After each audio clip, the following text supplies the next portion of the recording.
1540 को कुंभलगढ़ में हुआ। बाल्यकाल चित्तौड़गढ़ में गुजरा।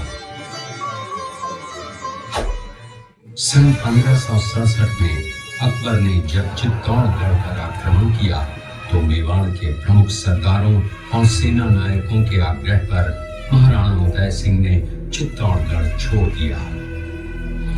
अपने देश, कुल, गौरव और मातृभूमि की मर्यादा के लिए प्राण न्योछावर करने वाले योद्धाओं और ललनाओं से प्रताप ने न केवल सीख ली बल्कि ये घटना उनके जीवन का आधार बन गई। फरवरी 1572 को महाराणा उदय सिंह का देहांत हुआ। प्रताप की ज्येष्ठता और योग्यता को ध्यान में रखते हुए सरदारों ने उनको राजगद्दी पर आसीन किया। होली के दिन उनका गोविंदा में राज तिलक हुआ।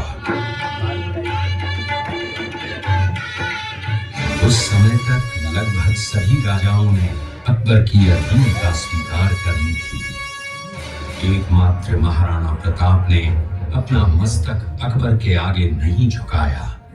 प्रताप मुगलों से लोहा लेने की तैयारी में जी जान से जुट गए। 18 जून 1576 की सुबह हल्दी घाटी और खमनोर के मध्य एक मैदान में ऐतिहासिक युद्ध हुआ। महाराणा प्रताप की सेना गोगुंदा से हल्दी घाटी पहुंची, जबकि सेनापति मानसिंह के नेतृत्व में मुगल सेना ने हल्दी घाटी के ठीक नीचे मैदान में अपना मोर्चा जमाया। मुगल सेना के हरावल दस्ते द्वारा घाटी में घुसपैठ करने के प्रयास की प्रतिक्रिया स्वरूप महाराणा प्रताप की सेना मुगलों पर टूट पड़ी। प्रताप के हरावल सैन्य दलों का नेतृत्व पठान हाकिम खान सूद कर रहे थे। भीलू राणा, जो राणा पूंजा के नाम से भी जाने जाते हैं, उनके नेतृत्व में भील आदिवासियों ने गोरिल्ला पद्धति से युद्ध करते हुए मुगलों के छक्के छुड़ा दिए। देखते ही देखते शाही सेना में खलबली मच गई। रक्त तलाई घोड़ों के टापों, हाथियों की चमकारों और तलवारों की झंकारों से गूंज उठी। चारों तरफ हाहाकार मच गया। युद्ध का घटनाक्रम अचानक उस समय बदल गया जब प्रताप ने अपने घोड़े चेतक को एड़ लगाकर मानसिंह के हाथी पर चढ़ा दिया और उस पर भाले से भरपूर वार किया। मानसिंह हौदे में दुबक गया। हाथी से उतरते समय चेतक की एक टांग कट गई। इस स्थिति को भांपकर महाराणा प्रताप के हमशक्ल सेनापति झालामान ने महाराणा प्रताप से आज्ञा लेकर उनका राजमुकुट धारण किया।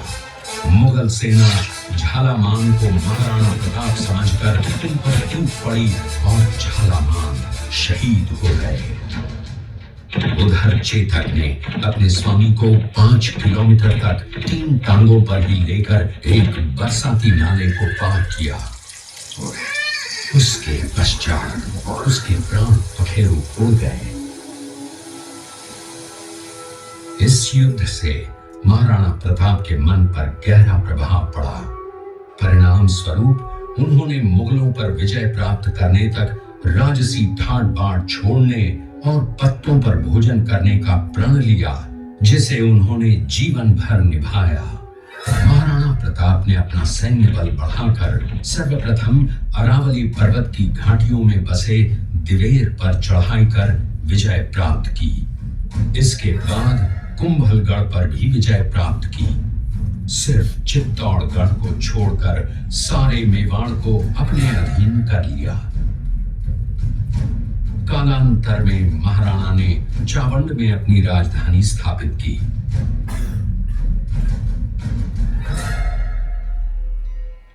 19 जनवरी 1597 को राणा प्रताप ने मात्र 57 वर्ष की आयु में इस संसार से प्रयाण किया।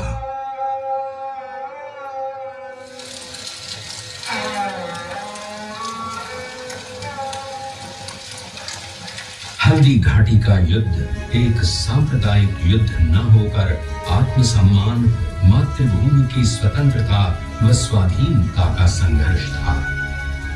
इसका प्रमाण ये है कि जहां पर अकबर की सेना के सेनापति जयपुर के राजा मानसिंह थे, वहीं पर महाराणा प्रताप की सेना के सेनापति काबुल के हाकिम खां सूर थे। महाराणा प्रताप स्वतंत्रता की वेदी पर एक ऐसा अंगारा था जो आत्मसम्मान व देश गौरव के लिए दिन रात जलता रहा, धधकता रहा।